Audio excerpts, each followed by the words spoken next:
आज के मेहमान। अथ स्वागतम् अथ स्वागतम् शुभ स्वागतम् आनन्दमङ्गलमङ्गल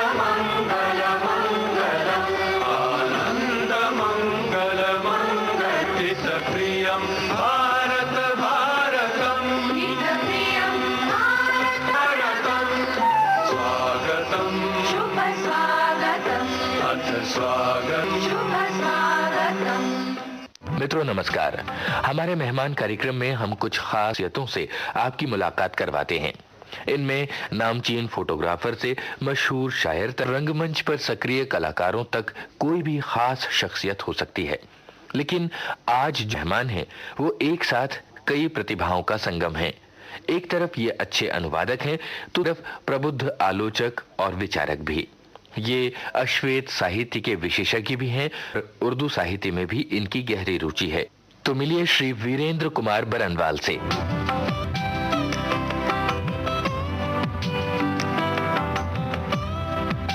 बल जी नमस्कार, आपका बहुत स्वागत है विविध भारती के स्टूडियो में। बहुत धन्यवाद आपको और सभी श्रोताओं को जी मेरा सादर अभिवादन।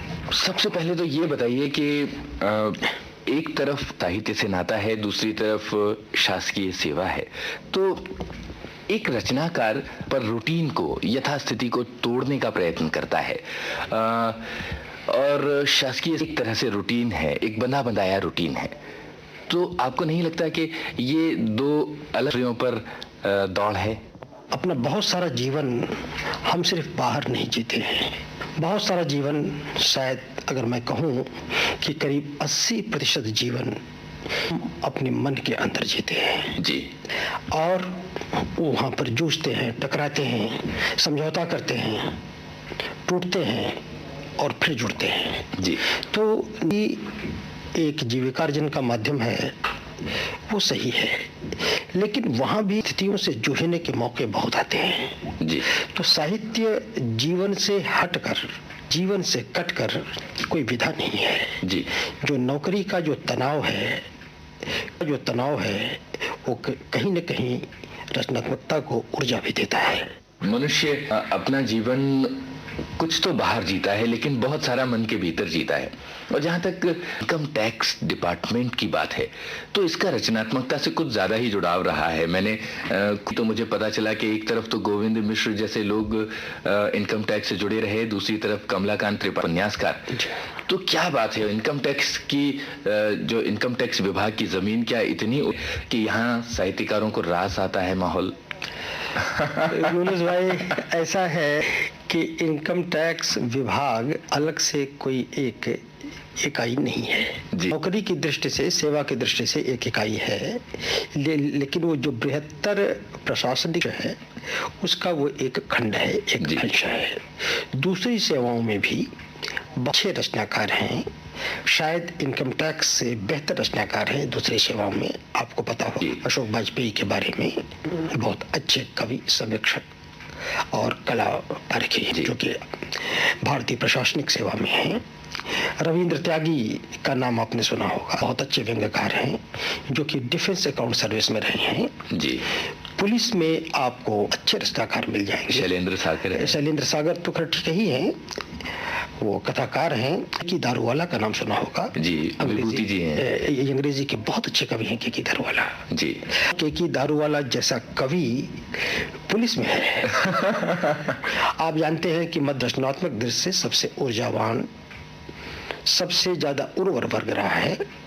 तो यह प्रभाव किसी सरकारी नौकरी का नहीं है, बल्कि उस पृष्ठभूमि का है, उस वर्ग का है जिसे आज नौकरियों में लोग आ रहे हैं। भारतवर्ष के जिस इलाके में आपने अपना आरंभिक जीवन बिताया, जहां की, वहां किस तरह से आपका पहला साक्षात्कार साहित्य से हुआ था? मैं आजमगढ़ आर्थिक रूप से बहुत विपन्न जिलों में से आता है। पूर्वी उत्तर प्रदेश के जो 4-5 जिले इस देश के विप्लव में माने जाते हैं, आजमगढ़ उसमें से है जी। लेकिन शिक्षा की दृष्टि से, सांस्कृतिक साहित्यिक चेतना की दृष्टि से आजमगढ़ बहुत कम जिले कर सकते हैं जी। आजमगढ़ में आप थोड़ा सा परिचित होंगे, हिंदी और उर्दू के बहुत वरिष्ठ और श्रेष्ठ रचनाकार हुए हैं। हिंदी में अगर आप लें तो राहुल सांकृत्यायन जी, पांडे, गुरु भक्त सिंह भक्त, लक्ष्मी शंकर मिश्र और अयोध्या सिंह उपाध्याय हरिओध, ये बहुत वरिष्ठ रचनाकार वहाँ के रहे हैं। कुछ और रचनाकार जो कि दूसरी जगहों के नाम से जाने जाते हैं, उनका भी संबंध आजमगढ़ से रहा है, जिस बनर से जी। इसी ढंग से उर्दू में जो उर्दू गद्य के प्रवर जाते हैं, जिनको मौलाना आज़ाद अपना उस्ताद या गुरु मानते थे, मौलाना नुमानी साहब जी, अल्लामा शिबली नुमानी, वो आजमगढ़ के थे। अच्छा। मोहम्मद साहब की प्रामाणिक जीवनी सीरतुन नबी शिबली साहब ने लिखी है जी। तो खैर बाद का नाम है। वहाँ पर और शमीम करहानी थे जी, मोइन हसन जज्बी वहाँ के थे जी, और खलीलुर रहमान आज थे जी। और इस ढंग से उर्दू और हिंदी की रचनात्मक बहुत बड़ा केंद्र था आजमगढ़। तो बहुत कुछ तो हमने वहाँ की हवा से ग्रहण किया जी। मेरा घर, मेरे पिता वो आज़ादी की लड़ाई में, ख़ास तौर से भारत छोड़ो आंदोलन में बहुत गहराई से जुड़े हुए थे जी। सन 52 के इलेक्शन के पहले वो घर छोड़ के चले गए। वो उनके जाने के बाद भी जो समाजवादी आंदोलन के लोग हैं वो पे आते जाते रहे। जयप्रकाश नारायण जी, आचार्य नरेंद्र देव, डॉक्टर राम मनोहर लोहिया जी, राजनारायण जी, एक यूपी के बड़े प्रतिष्ठित नेता थे, तपस्वी नेता गेंदा सिंह जी। ये लोग हमारे यहाँ आते जाते रहे। तो उस जमाने के जो नेता होते थे वो सिर्फ राजनीतिज्ञ नहीं होते थे, और संस्कृति के प्रश्नों से भी उनका जुड़ाव होता था जी। तो बचपन से हमने लोगों की बातें सुनी और कुछ भाषा के प्रति संस्कार ऐसा था। हमारे नाना जो थे उनको मुंशी प्रेमचंद ने पढ़ाया था जी। तो गोरखपुर में जो नॉर्मल स्कूल था, ये वाइस प्रिंसिपल थे मुंशी प्रेमचंद। तो साहित्य की दृष्टि से कहीं न कहीं मेरे पिता खुद बहुत अच्छे पाठक थे जी। घर में एक छोटी सी लाइब्रेरी हुआ करती थी। हमारी बुआ बहुत कम उम्र में 21-22 साल की उम्र में मर गई। वो बहुत पढ़ती थी। हमारे भाई बहुत बड़े भाई हमसे 4-5 साल बड़े हैं। तो मतलब पुस्तकें थी, रुचि थी। असल में आज भी मुझे है कि शायद मैंने जीवन में बहुत बड़ी चीज खो दी। मैं बनना लेता था लेकिन जो जैसा होता है प्रारब्ध में वही होता है जी।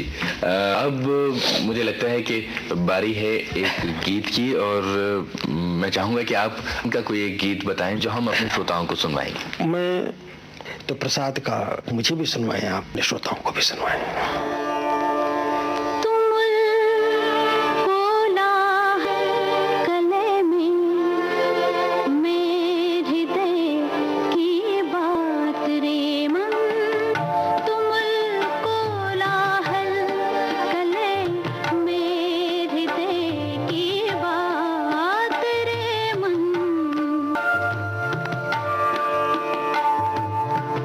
विकल होकर नित्य चंद्र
गीत के बाद मेरी इच्छा हो रही है कि मैं पहला गिरमिटिया पर चर्चा करूं, क्योंकि न केवल गांधी जी पर बहुत ज्यादा चर्चा की जा रही है, बल्कि गिरिराज ये उपन्यास बहुत ज्यादा चर्चा में है। पहला गिरमिटिया गांधी के दक्षिण अफ्रीका के संघर्ष को प्रतिबिंबित करता हुआ एक बहुत महत्वपूर्ण उपन्यास है। गिरिराज किशोर ने पहला गिरमिटिया के माध्यम से हमारी आस्था ईश्वर में जगाई है। जी, गांधी परम आस्तिक थे। हमारी आस्था उन्होंने इतिहास के एक बहुत महत्वपूर्ण दौर में जगाई है, जब एक निर्बल मनुष्यता को वैसे ही निर्बल मनुष्य ने इतनी अपार शक्ति प्रदान कर दी थी कि एक बड़े से बड़े साम्राज्य को हिलाने में समर्थ हुआ। जी, तो गांधी जो पहला गिरमिटिया के माध्यम से लौटे हैं, तो वो गांधी अकेले नहीं लौटे हैं, वो बहुत सारे मूल्यों को एक बार फिर प्रासंगिक बनाते हुए और उनकी प्रासंगिकता पर चर्चा के लिए हमें बाध्य करते हुए गांधी लौटे हैं। बरनवाल जी, साहित्य हो, सिनेमा हो या रंगमंच, तीनों में महात्मा गांधी पे हैं। गांधी पर इन दिनों नाटक हुए हैं। अंबेडकर और सावरकर जैसी हस्तियों पर जो फिल्में बनी हैं, गांधी जी दिखाई देते हैं, लेकिन वो निर्विवाद नहीं है। ऐसा क्यों है? गांधी विश्व के पिछले 100 साल के इतिहास में एक हिमालय की ऊंचाई जैसा व्यक्तित्व लिए हुए आज है। जी, खास तौर से भारतीय उपमहाद्वीप में जब भी को अपने प्रिय नेता को प्रोजेक्ट करना हो, जो कि गांधी के काल का है, तो उस नेता तो उनके प्रशंसकों का पहला प्रयास होता है कि जब तक गांधी को हम थोड़ा नीचे देंगे, तब तक उनके प्रिय नेता की ऊंचाई भास्वर नहीं हो सकती। तो गांधी से टकराना उनकी व्यवस्था है। और अधिकांश आलंदी की गांधी को बिना पढ़े लिखे की जाती है। जी, ये सबसे दुर्भाग्य की बात है।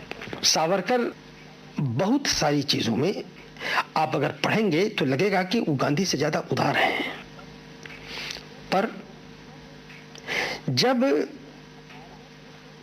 अस्मिता के राजनीतिक उपयोग की बात आती है तो सावरकर दूसरा करते हैं, और गांधी धर्म में प्रबल, हिंदू धर्म में प्रबल आस्थाभूत धर्म का एक रचनात्मक उपयोग करना चाहते हैं।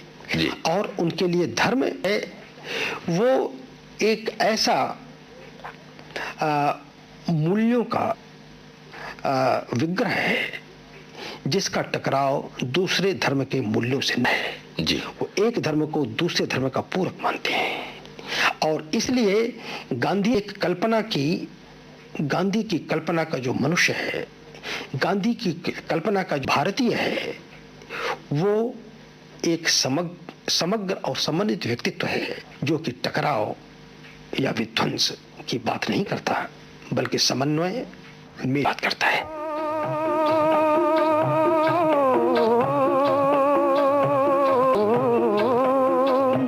जज्बे मुहब्बत सादिक हो, जज्बे मुहब्बत सादिक हो, हर दर से मुरादें मिलती हैं, हर जज्बे मोहब्बत सा हो, हर दर से मुरादें मिलती है, मंदिर से मुरादें मिलती है, मुरादें मिलती है, मंदिर से मुरादें मिलती हैं, मस्जिद से मुरादें मिलती हैं, से मुरादें मिलती हैं, काशी से मुरादें मिलती हैं, हर दर से मोहब्बत सादिक, हर दर से मुरादें मिलती है, हर दर से मुरादें मिलती हैं। हर घर है उसी का काशाना, हर है उसी का काशाना, चाहे ये मानो, चाहे वो मानो, चाहे ये मानो, चाहे वो मानो, हर घर है उसी का काशा, ये मस्जिद है वो बुत खाना, मकसद तो है दिल को समझाना, हमने बस इतना जाना, ये मस्जिद है वो बुत खाना, मकसद तो है दिल को जाना, ये मस्जिद है वो बुतखाना, मकसद तो है दिल को समझाना समझाना समझाना। ये मानो चाहे वो मानो, चाहे ये मानो चाहे वो मानो, चाहे ये मानो चाहे वो मानो, चाहे ये मानो चाहे वो मानो। जी, आपके लिखने और सोचने का महत्वपूर्ण केंद्र गांधी और जिन्ना का तुलनात्मक अध्ययन भी है, पर बहुत कुछ लिखा है और ये चर्चित भी रहा है। ऐतिहासिक विभाजन हो या आज का परिदृश्य, गांधी और जिन्ना को एक साथ समझना बहुत जरूरी है। आपका क्या कहना है?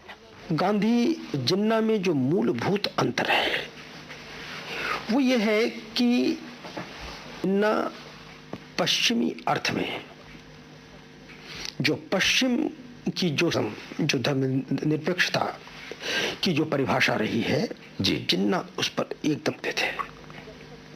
जब तक जिन्ना ने पाकिस्तान की मांग को नहीं अपनाया, उसके पहले सन 1901 से लेकर के लगभग 125 तक के जिन्ना वो अद्भुत रूप से धर्मनिरपेक्ष हैं। जिन्ना से अधिक धर्मनिरपेक्ष कोई राजनेता उस कालखंड में बिरला मिला। लेकिन हुआ ये, जब गांधी ने सहयोग आंदोलन शुरू किया तो जो आज़ादी की लड़ाई की धारा थी उसमें हमारे देश के जो मुस्लिम बंधु थे वो शामिल नहीं हो पा रहे थे। जो पढ़ा लिखा वर्ग मुसलमानों में हिंदुओं का कम था। पढ़ा लिखा वर्ग तो कांग्रेस के आंदोलन से जुड़ा हुआ था, लेकिन जो सामान्य जन मुस्लिम समाज का वो उससे जुड़ा हुआ नहीं था। गांधी जी ने जब तुर्की के खलीफा के साथ में, उस संस्था के साथ में ने एक अपमानजनक व्यवहार किया था, उससे पूरे विश्व के मुसलमान भारतीय मुसलमान शायद सबसे ज्यादा आहत थे, इसलिए कि वो अपनी अस्मिता की लड़ाई एक ऐसे समाज में रहकर लड़ रहे थे जहां पर कि वो बड़ी संख्या में होने के बावजूद अल्पसंख्यक थे। गांधी ने चाहा कि ये एक ऐसा मौका है कि अंग्रेजों के खिलाफ जो भावना भारतीय मुसलमानों में पैदा हुई है उसका रचनात्मक योग वो आज़ादी की लड़ाई से जोड़कर किया जा सकता है। जी, उन्होंने असहयोग और खिलाफत आंदोलन एक साथ से चलाने की तैयारी की। जी, के साथ जितना उस जमाने का मुसलमान था उसका बहुत बड़ा हिस्सा गांधी के साथ था, लेकिन जो शुद्ध रूप से सिख और लिबरल एजुकेशन प्राप्त मुसलमान था जिसका प्रतिनिधित्व जिन्ना कर रहे थे, वो गांधी को आगाह कर रहा था कि खिलाफत आंदोलन एक धार्मिक आंदोलन है, आज़ादी का हमारा आंदोलन एक धर्मनिरपेक्ष जिसे सेकुलर आंदोलन कहते हैं जी है, और दोनों को मिलाना एक साथ चलाना ये उचित नहीं। जिन्ना से सहमति रखने वाले लोगों में से उस समय के बड़े बड़े नेता थे जी, एनी बेसेंट थिंग, लाल लाजपत जी, मदन मोहन मालवीय थे, चित्तरंजन दास थे, मोतीलाल नेहरू थे जी, जो कि जिन्ना की विचार सरणी से सहमत थे, लेकिन सिर्फ जिन्ना अलावा किसी ने मुखर रूप से गांधी के इस प्रस्ताव का विरोध नहीं किया, गांधी के इस प्रयास का विरोध नहीं किया। और जो अमृतसर में अधिवेशन हुआ, कलकत्ते में कांग्रेस का अधिवेशन हुआ, नागपुर में कांग्रेस का अधिवेशन हुआ, उसमें अमृतसर में तो जिन्ना और गांधी में कोई टकराव नहीं हुआ था। जिन्ना ने गांधी प्रस्तावों का बहुत पुरजोर समर्थन किया था जी, लेकिन पूर्व में और उसके पहले कलकत्ते में जो गांधी का इन दोनों आंदोलनों को एक साथ में चलाने के था, जिन्ना ने उसका बड़ा मुखर विरोध किया। और जिन्ना का तर्क जो था वो लोगों ने उस समय अनसुना कर दिया, इसलिए कि गांधी कुछ ऐसा था कि वो बज़्म में आए, इतना तो मीर ने देखा, इसके रागों में रोशनी न रही। गांधी के साथ कुछ ऐसा था जी। जिन्ना ने कहा कि ये ऐसी चीज है, उन्होंने कहा मैं खिलाफत आंदोलन के खिलाफ नहीं हूं, लेकिन उसको अलग से चलाइए, आप इसके साथ जोड़ के न चलाइए। इसलिए कि अगर मुझमें शिक्षा का प्रसार हिंदुओं की अपेक्षा कम है और अगर आधार पर एक बार उन्हें आप उत्तेजित कर देंगे तो फिर कठिनाई का सामना करना पड़ेगा उस धार्मिक भावना के नियंत्रित करने में। तो यहाँ से असहमति की तो शुरुआत, यहाँ पर असहमति की शुरुआत हुई और फिर लिखा है, मेरी किताब भी शायद कुछ समय बाद आ जाएगी, बहुत विस्तार पूर्वक लिखा है जी, कि जिन्ना को बहुत बड़े अपमान का सामना करना पड़ा नागपुर कांग्रेस में जब उन्होंने गांधी के प्रस्ताव का विरोध किया जी, और उसका परिणाम हुआ कि अपनी पत्नी के साथ में बीच में ही वो कॉन्फ्रेंस छोड़ गए जी, उनको गद्दार कहा गया, उनको बुज़दिल कहा गया, लेकिन बात से टिके नहीं। तो गांधी और जिन्ना के बीच में युति का एक मुख्य कारण था। जिन्ना पढ़े लिखे आदमी तो थे, लेकिन वो हरदम संवैधानिक माध्यम से राजनीति में विश्वास करते थे जी। वो संघर्ष की राजनीति में जन संघर्ष का एक आंदोलन चला करके उसके जरिए जो हमारा प्राप्य है वो आज़ादी हो या जो शासन में भारतीयों की भागीदारी की बात हो, ये जिन्ना आंदोलन का रास्ता अख्तियार करना नहीं चाहते थे। वो मात्र संवैधानिकों से लड़ाई लड़ना चाहते थे। गांधी ने ऐसा अभूतपूर्व जन इस देश में पैदा कर दिया था कि पहली बार ऐसा हुआ इस देश में, विश्व के इतिहास में, कि जो अनपढ़, दरिद्र, नंगा, भूखा व्यक्ति जो था, गांधी ने उसको एक अस्मिता, एक मर्यादा, सम्मान दिया। तो गांधी का जो बढ़ता हुआ वर्चस्व था वो जो जिन्ना के राजनीतिक मुहावरे के विरुद्ध जाता था। इसलिए फिर जिन्ना और गांधी दोबारा फिर मिले नहीं।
गांधी के जीवन पर या उस जीवन के शों पर कहना चाहिए। 2 फिल्में मुझे याद आ रही हैं इस वक्त। एक तो श्याम बेनेगल की फिल्म थी मेकिंग ऑफ महात्मा जी जी, और एक रिचर्ड एटनबरो की फिल्म थी गांधी जी।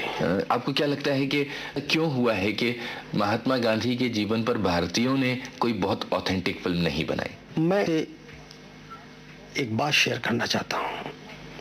महात्मा गांधी के बारे में कोई भी अच्छी पुस्तक किसी भारतीय भाषा में नहीं है। गांधी के बारे में जो अच्छी पुस्तकें हैं सब अंग्रेजी में हैं। और ये बात है कि हमारे जो बड़े नेता हैं या हमारे रचनाकार हैं उनका अच्छा जीवन चरित्र हमारी अपनी हिंदी में नहीं है। जो रिचर्ड एटनबरो वाली फिल्म मैंने देखी है, वो कई बार देखी है जी, वो अच्छी फिल्म है।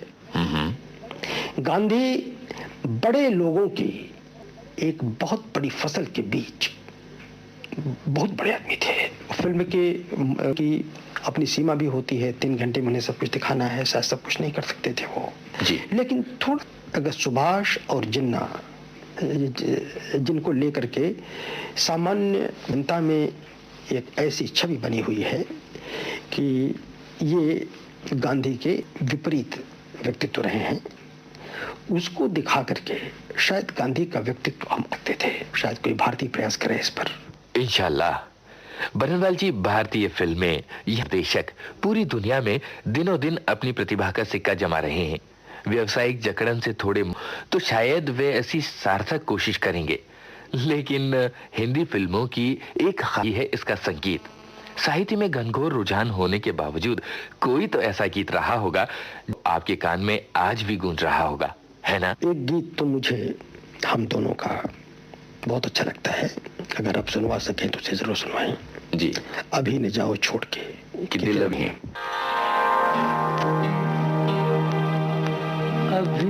न जाओ छोड़ कर कि दिल अभी भरा नहीं। अभी ना जाओ छोड़ के दिल अभी भरा नहीं।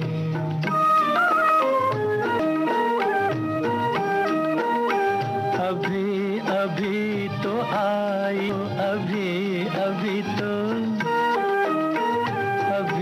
अभी तो आई हो, बहार बन के छाई हो। हवा महक तोले, नजर जरा बहक तोले, ये शाम ढल तोले जरा, ये शाम ढल तोले जरा, ये दिल संभल तोले जरा। मैं थोड़ी देर जी तो लूं, नशे के घूंट पी तो लूं, नशे के घूंट पी तो लूं। अभी कुछ कहा नहीं, अभी तो कुछ सुना नहीं। भी ना जाओ छोड़ कर के दिल अभी। दोस्तों, विविध भारती समय आप सुन रहे हैं कार्यक्रम हमारे मेहमान, और हमारे आज के मेहमान हैं विचारक और आयुक्त श्री वीरेंद्र कुमार बरनवाल।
आपको क्या लगता है कि हिंदी साहित्य विश्व में किस स्थान पर आता है? हमारी कितनी कृतियां उस स्तर को या विश्व परिदृश्य पर अपनी ऊपर दर्ज करा पाई हैं? मैं हिंदी साहित्य को एक समग्र इकाई के रूप में देख रहा हूँ, जो कि चंद्रवरदाई से आज तक जो जिसकी अजस्र धारा प्रवाहित होती रही है।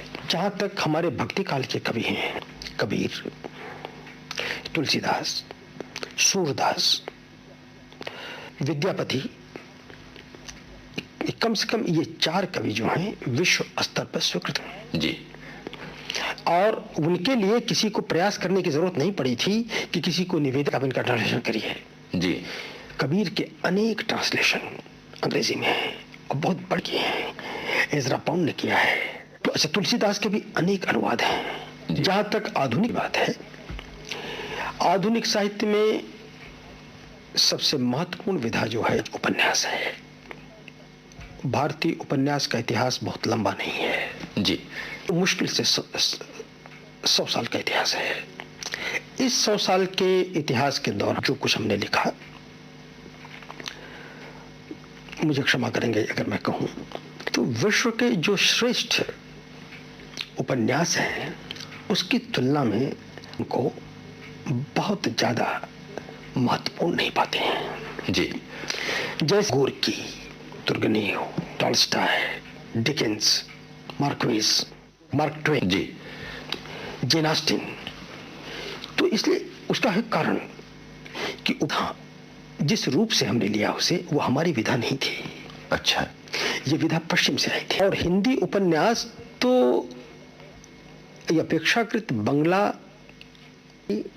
उड़िया और तमिल, जो कोस्टल, जो के तटीय प्रदेश की जो भाषाएं रही हैं जी, वो भाषाएं सबसे पहले समय अंग्रेजी के।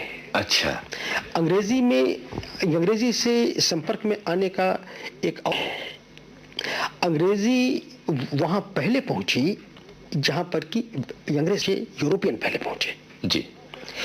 वहां पर जब वो पहुंचे तो वो सिर्फ अपनी नहीं पहुंचे थे, पूरी संस्कृति, वो एक संस्कृति लेके पहुंचे थे। जो औद्योगिकरण की जो प्रक्रिया यूरोप इंग्लैंड में चल रही थी उसके तहत वो यहाँ पर आए थे। इन जगहों में उपन्यास, उसको मध्य वर्ग का महाकाव्य कहा गया है जी। जैसे जैसे आधुनिकता और औद्योगिकरण का प्रसार हुआ, महाकाव्य टूटा। आज महाकाव्यों का युग नहीं रहा, उसकी जगह उपन्यास ने लिया जी। तो जिस समाज में, जिस प्रदेश में मध्य वर्ग पहले आया, उपन्यास वहां पर पहले पनपा।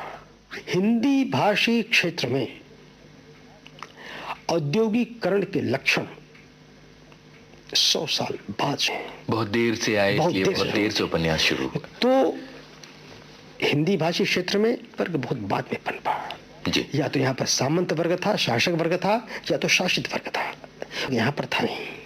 तो जैसे जैसे मध्य वर्ग का विकास यहाँ पर हुआ, वैसे वैसे उपन्यास का भाव यहाँ पर हुआ।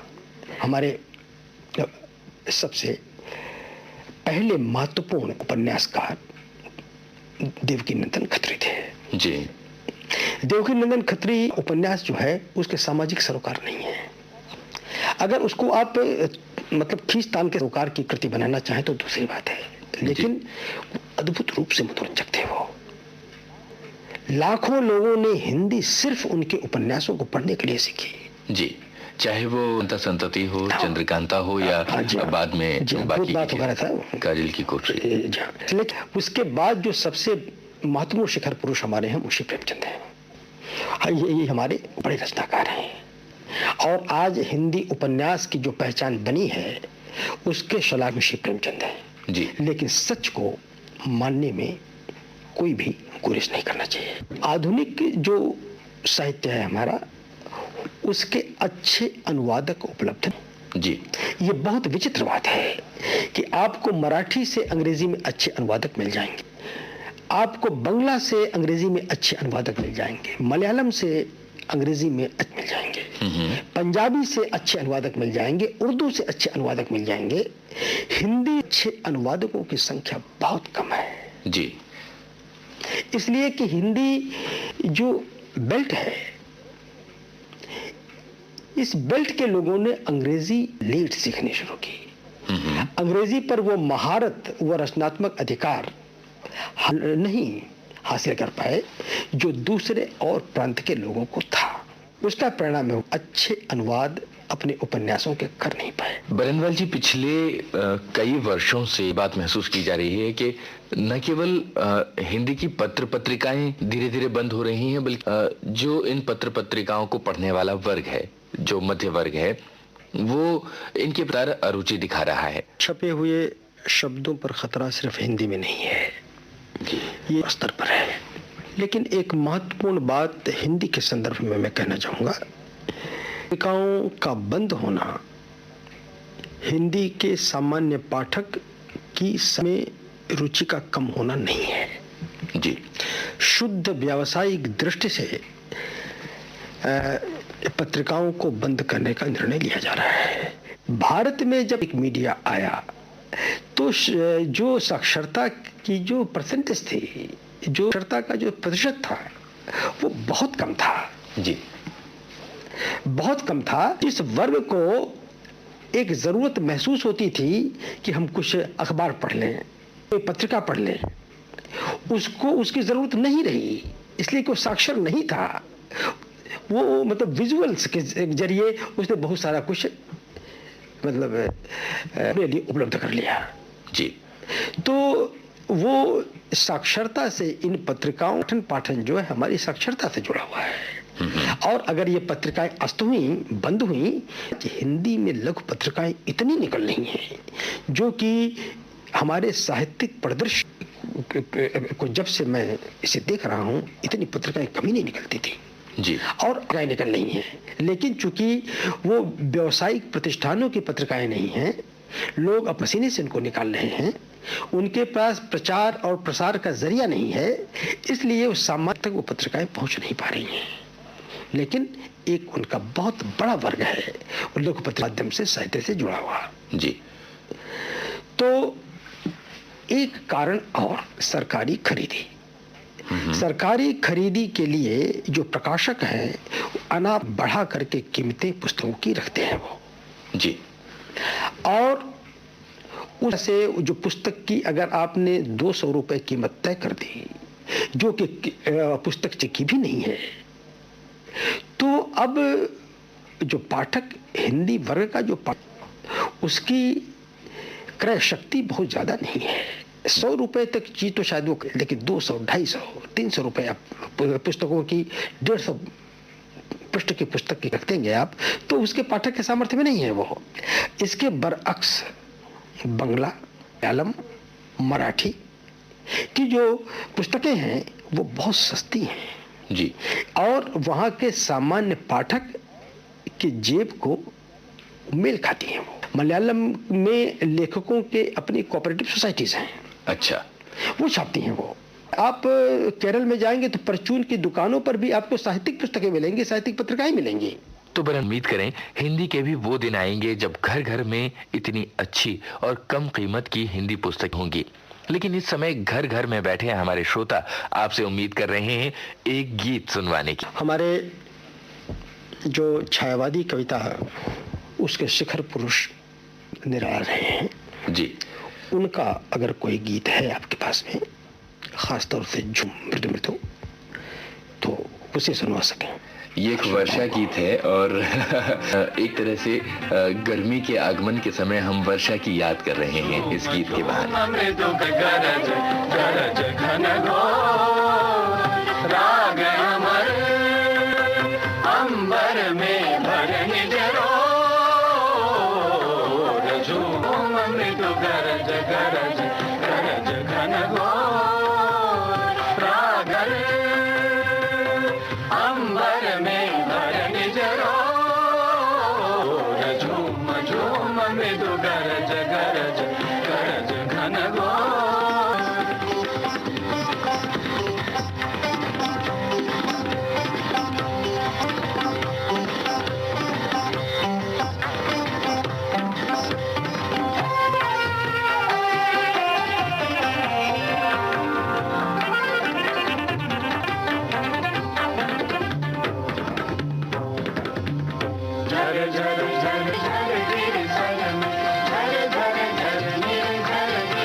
चकित पवन में, मन में विजन गहानन में,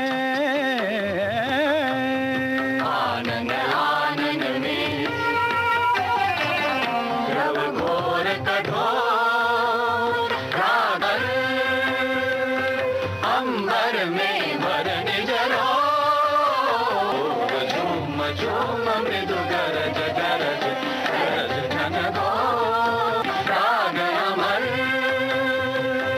अंबर में भर निज रोग, झूम झूम मृदु गरज गरज गरज घन घोर। बरनवाल जी, आपको दक्षिण अफ्रीकी साहित्य, खासतौर पर श्वेत साहित्य कहा जाना चाहिए या श्वेत कविता कहा जाना चाहिए, उसके एक विशेषज्ञ के रूप में आपको जाए और आपने काफी कविताओं का अनुवाद किया है, तो इस ओर आपकी रुचि क्यों हुई, इस ओर ही क्यों हुई? अश्वेत साहित्य में रुचि पैदा होने का कारण यह है कि आपको मैंने बताया कि मैं साहित्य में मैंने एमए कर रखा है।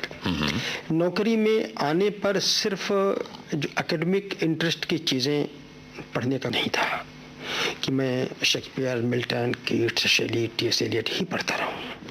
ताज़ा तरीन पढ़ने के प्रयास में मैंने सबसे पहले अमरीक अश्वेत कवियों को पढ़ना शुरू किया जी। लेकिन मुझे लगा कि जैसे कि सब कुछ उसमें एक ही ढंग की थीम है, आत्मकरुणा, आत्मदया, जो आत्मवंचना जो है, सिर्फ घूम फिर करके वही थीम आती है। तो फिर मैंने अफ्रीका के अश्वेत रचनाकार हैं उनको पढ़ने की कोशिश की जी।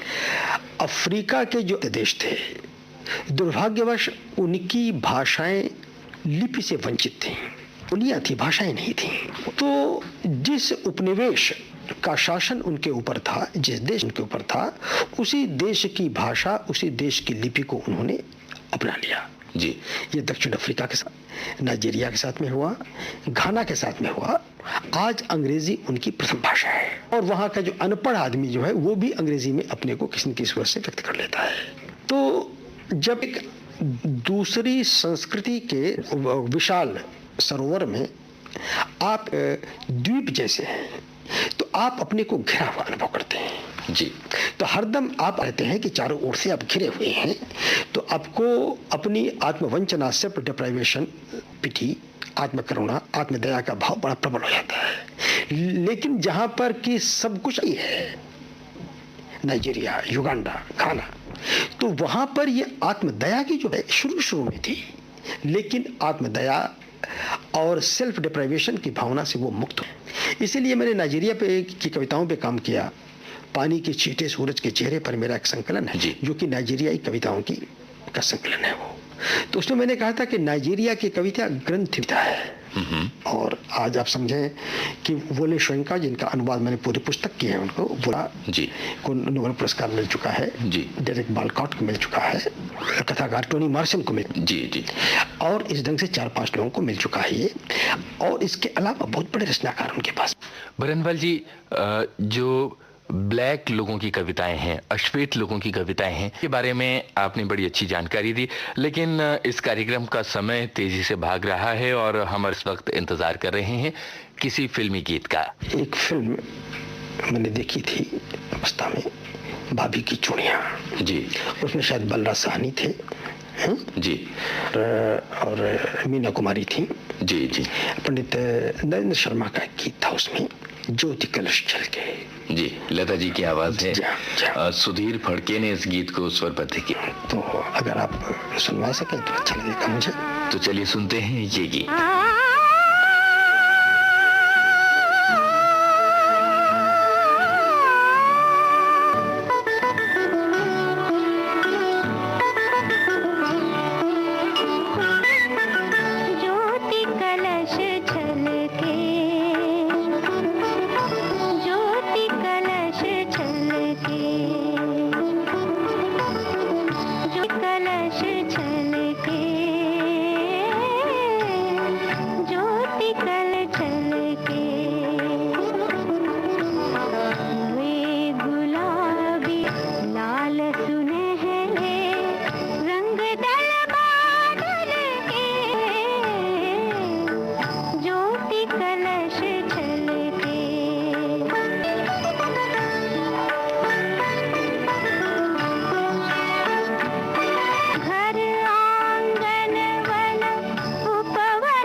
बरनवाल जी, आप आयकर आयुक्त भी हैं और आपसे आयकर की बात जाए ऐसा कैसे हो सकता है?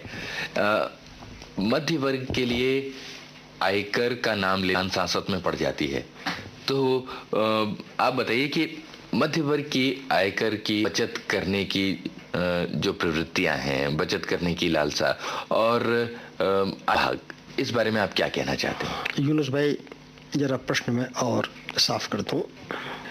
ऐसा है कि इस देश की जो जनसंख्या है उसका बहुत ही थोड़ा सा हिस्सा आयकर देता है, लेकिन उसमें गरीब तबका है, जो निम्न मध्यवर्ग का तबका है, उसे अगर हम छोड़ भी दें तो जो उच्च का जो तबका है उसमें भी तो बड़ी संख्या है जो कि इनकम टैक्स नहीं देते। डर की बात जहाँ तक है वो मैं बताऊं कि वो डर बेबुनियाद है।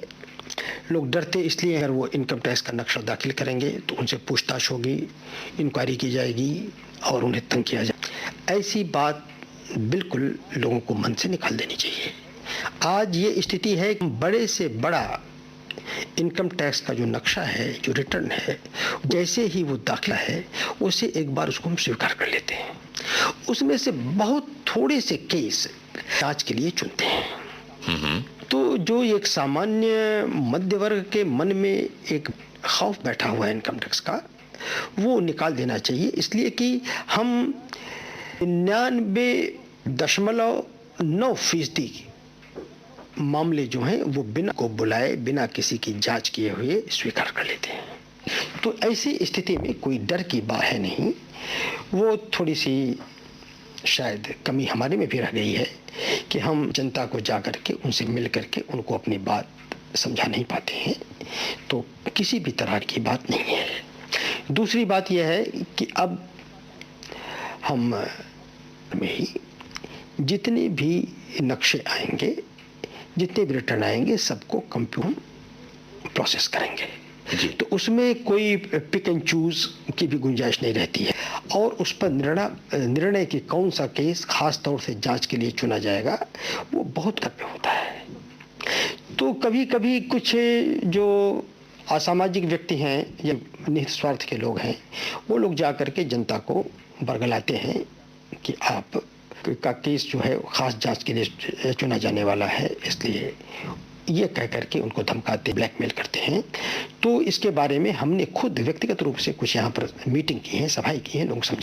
हमने कहा जो भी व्यक्ति के आपको इस तरह की बात करता है वो सही नहीं है।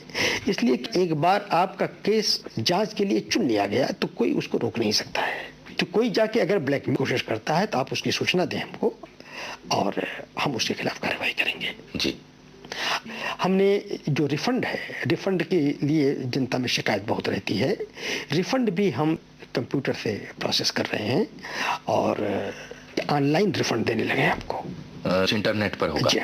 और एक आम वेतनभोगी व्यक्ति को अपना अकाउंट नंबर पाने की और उसकी प्रक्रिया की बड़ी चिंता होती है। ऐसा परमानेंट अकाउंट नंबर तो देना हमारी पहली प्राथमिकता है जी। उससे बहुत सारे हैं। तो अगर जिनको परमानेंट अकाउंट नंबर नहीं मिल पाया है वो आवेदन के बाद भी, तो निश्चय ही कोई न कोई कमी उनके उसमें आवेदन में रही होगी जी। अगर आप ध्यान में ले आए, हमारे यहाँ एक कमिश्नर कंप्यूटर ऑपरेशंस हैं। अच्छा। अगर उनको आप ये सूचित कर दें तो आजकल परमानेंट अकाउंट नंबर तो आपको मांगने की देर है, हम उसको आपको अलर्ट कर रहे हैं। इसे उसी से हम पूरी चीज जो कंप्यूटर हमारा जो काम कर आधार पे काम करेगा, परमानेंट अकाउंट नंबर के आधार पे काम करेगा। बरनवाल जी, चाहे साहित्य हो या आर्ट हो या फिर विज्ञान हो या इनकम टैक्स हो, इन सारे क्षेत्रों में एक आम आदमी होता है, उस आम आदमी की भलाई होती है और वही आम आदमी अकेला और उदास है। तो इस आम आदमी के लिए आप एक कौन सा आधार वाक्य कहना चाहे चलते? यूनुस, बहुत कठिन प्रश्न किया आपने। फिराक का मुझे एक शेर है जी। वो शेर है, हजारों खिज्र पैदा कर चुकी है नस्ल आदम की, ये सब तस्लीम लेकिन आदमी फिर भी भटकता है। मनुष्य प्रत्येक गतिविधि के केंद्र में जब से सृष्टि हुई है तब से रहा है। और सभ्यता के किसी दौर में मनुष्य खुश रहा हो वो सिर्फ कल्पना की बात है, लेकिन उसकी खुशी के लिए जो संघर्ष और जिजीविषा है वो हरदम प्रणम में रही है। मनुष्य उसमें लड़खड़ाता रहा है, गिरता रहा है, फिर लेकिन पूर्ण रूप से मनुष्य कभी भी खुश रहा नहीं है। खुश तो वही हो सकता है जो बहुत बड़े आध्यात्मिक चेतना के स्तर पे पहुंच जाए। किसी का शेर है, या तो दीवाना हंसे या तू जैसे तौफीक, वरना इस दुनिया में आकर मुस्कुरा सकता है कौन। क्या बात है। तो खुशी तो एक बहुत सापेक्ष चीज है जी। मनुष्य खुश नहीं है इसमें कोई है। जी, आपने कहा कि मनुष्य खुश नहीं है, लेकिन हम तो ये कहेंगे कि हम बहुत खुश हैं कि आप हमारे आए, आपने अपना समय हमें दिया और इतनी सारी बातें हमसे की, हमारे श्रोताओं। आपका बहुत बहुत धन्यवाद, बहुत बहुत धन्यवाद। बहुत बहुत धन्यवाद आपको। नमस्कार। तो दोस्तों, इस कार्यक्रम में हमारे मेहमान थे प्रसिद्ध विचारक श्री वीरेंद्र कुमार बरनवाल। प्रस्तुत करता है राकेश जोशी। नमस्कार। आज के मेहमान।